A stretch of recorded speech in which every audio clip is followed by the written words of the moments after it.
Hello everyone. तो आज हम लोग बात करेंगे भारतीय साक्ष्य अधिनियम के सेक्शन नंबर 12 के बारे में। सेक्शन नंबर 12 हमें ये बताता है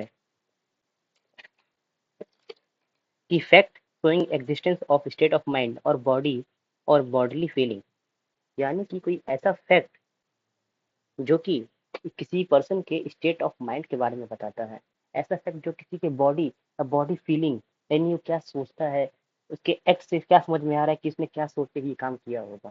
ये सारी चीजें जो चीजें बताती हैं ये सब एक रिलेवेंट फैक्ट होती हैं। कैसे होती हैं? फॉर एग्जाम्पल आप ऐसे समझो कि स्टेट वर्सेस ए एक केस चल रहा है दो लोगों में, ठीक है। स्टेट वर्सेस ए एक केस चल रहा है और जिसमें ए एक्यूज है और ये पता चलता है कि ए ने बी को गोली मार दी और बी की डेथ हो गई। यानी कि एक्टस रिया इसमें क्या हुआ? Causing death. एक्टस रिया, ए ने बी को मारा और उसके बाद विथ इंटेंशन ऑफ किलिंग, यानी कि उसने मारने की इंटेंशन से मारा, मेंस रिया। तो ऐसे में जो स्टेट ऑफ माइंड होगा उस पर्सन का, वो एक रिलेवेंट फैक्ट होगा। यानी कि इंटेंशन जो है वो एक रिलेवेंट फैक्ट है। कैसे रिलेवेंट फैक्ट है? मैंने किसी को मारा, मतलब मेरे द्वारा किसी की हत्या हुई, तो क्या मेरा इंटेंशन उसको मारने का था? क्या मेरा स्टेट ऑफ माइंड था कि मैं उसको मारूं? कहीं मैं इंटॉक्सिकेशन में तो नहीं था, नशे में तो नहीं था, मैं लिनेटिक नहीं था, मैं पागल तो नहीं था, अनसाउंड माइंड का तो मैं नहीं था कहीं। मैं समझ नहीं पाया उस नेचर को, जो कि मैं कर रहा हूँ वो गलत है, लॉ के अगेंस्ट है, या फिर वाकई में मेरा इंटेंशन था इसको मारने का। ये मेरा स्टेट ऑफ माइंड है जो बताता है। बॉडी फीलिंग, यानी कि आप क्या सोचते हो, आपके अंदर क्या चल रहा है उस पर्सन के जिसको आपने मारा। क्या उससे कोई दुश्मनी थी आपकी?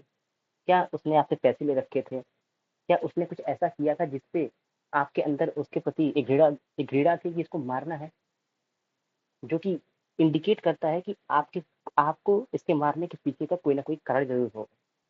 तो ये क्या है? ये एक स्टेट ऑफ माइंड है। अब एक एग्जांपल और समझो, मान लो ए ने, अभी ये हमारे पास सवाल है कि इसने तो ए ने बी को मारा है, लेकिन उसका इंटेंशन था कि नहीं, हमें ये पता करना है।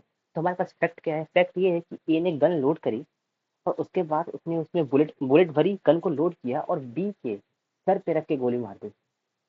यानी कि ये जो फैक्ट है इससे हमें ये पता चलता है कि लुनेटिक तो नहीं था।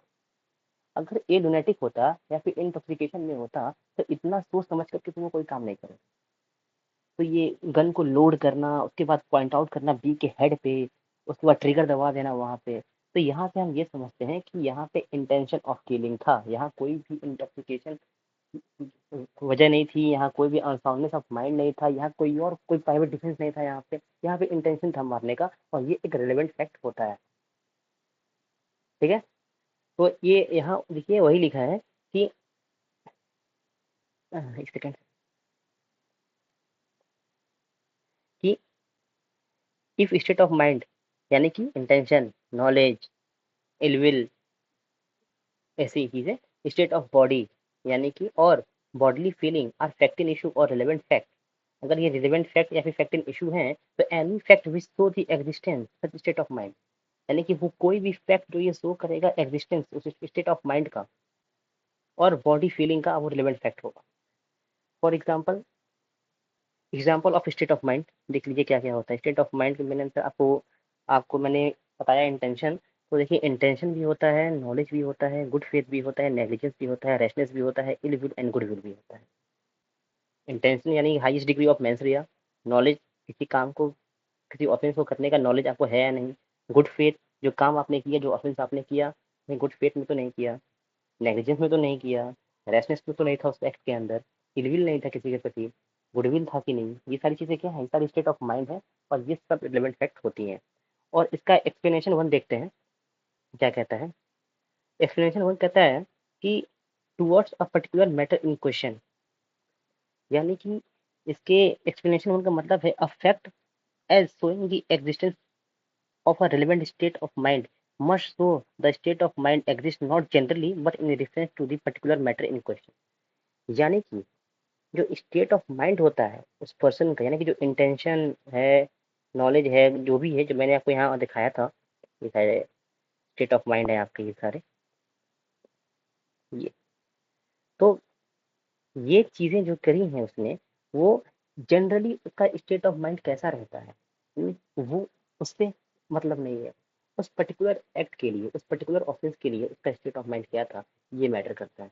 तो general state of mind is not relevant. ठीक है। अब इसका मतलब क्या होता है कि general state of mind relevant नहीं होता है, particular state of mind relevant होता है। देखिए इसका मतलब ये है कि एक इंसान आमतौर पे क्या करता है, हम इससे अंदाजा नहीं लगाएंगे कि ये करता हुआ आ रहा है बहुत पहले से तो इसी ने ये काम किया होगा। हम ये देखेंगे कि उस समय जो वो कार्य हुआ है, जो कार्य हुआ है, उस समय जो वो ऑफेंस हुआ है, क्या उस पर्टिकुलर ऑफेंस के लिए उसका स्टेट ऑफ माइंड खराब है। फॉर एग्जाम्पल, अगर कोई पर्सन ए है जिसकी आदत है कि वो आए दिन किसी न किसी पे गोली चला देता है, उसके पास गन है, वो हर दूसरे दिन, चौथे दिन, पांचवें दिन किसी न किसी को गोली से मार देता है, उसके ऊपर गोली चला देता है। तो वैसे तो कहना होगा कि भाई इसकी तो आदत है, गन निकाल के किसी को भी मार देता है, किसी के ऊपर गोली चला देता है, तो उसी तरह ये मर गया होगा, यहाँ ऐसा कोई इंटेंशन नहीं है। ये हम लोग कह सकते हैं ना कि जब ये जनरली जो ये सबके ऊपर गोलियां चलाता रहता है आए दिन, तो हो सकता है कि इसी तरह इसने इस बार भी चलाया होगा, सामने वाला मर गया होगा, ऐसा कोई इंटेंशन नहीं है। लेकिन फैक्ट देखा गया तो पता चला इसका कि इसका दुश्मन, इसकी दुश्मनी थी, सामने वाले की दुश्मनी थी, और दुश्मनी का बदला लेने के लिए इसने उसको मारा। यानी कि उस पर्टिकुलर एक्ट के लिए उसका इंटेंशन क्या था, मारने का था। और जनरली वो क्या करता था, एवे ही गोली चलाता सबके ऊपर। तो जनरल स्टेट ऑफ माइंड क्या होता है इससे मतलब नहीं है, पर्टिकुलर स्टेट ऑफ माइंड क्या था इससे मतलब होता है, और particular state of mind he relevant होता है। ठीक है। और एक्सप्लेनेशन टू क्या कहता है इसका एक्सप्लेनेशन टू कहता है, if previous commission is relevant then previous conviction is also relevant। इसका मतलब क्या हुआ, देखो सिंपल सा एग्जांपल है, समझ जाओगे एक ही बार में। स्टेट वर्सेस ए, एक केस चल रहा है जिसके अंदर ए ने बी को मार दिया है। ए एक्यूज्ड है, बी विक्टिम है।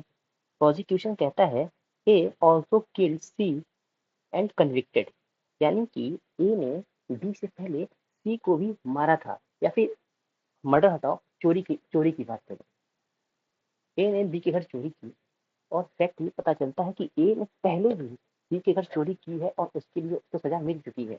तो अगर ये जो प्रीवियस कमीशन है, यानी कि प्रीवियसली जो उसने चोरी की थी वो रेलिवेंट होता है, तो प्रीवियस कन्विक्शन भी रेलिवेंट होता है।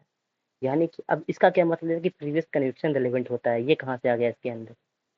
देखो, अगर प्रीवियस कमीशन यानी कि उसने पहले भी थेफ्ट करी है, उसको सजा मिली है, यानी कि प्रीवियस कमीशन भी हुआ है और प्रीवियस कन्विक्शन भी हुआ है। तो अब जब उसने वो काम दोबारा किया है, उसको कन्विक्शन दोबारा होगी।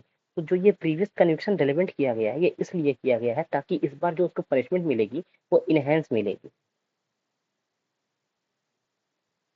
इस बार इनहेंस पनिशमेंट उसको मिलेगी, क्योंकि सेम ऑफेंस उसने रिपीट किया दोबारा, तो इस बार पनिशमेंट बढ़ के मिलता है। इसीलिए अगर प्रीवियस कमीशन अगर रेलिवेंट होता है किसी भी एक्यूज का, तो उसका जो प्रीवियस कन्विक्शन अगर हुआ है तो वो भी रेलिवेंट होगा इस केस के अंदर।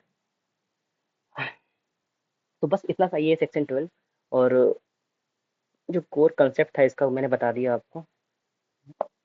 Thank you so much, bye bye.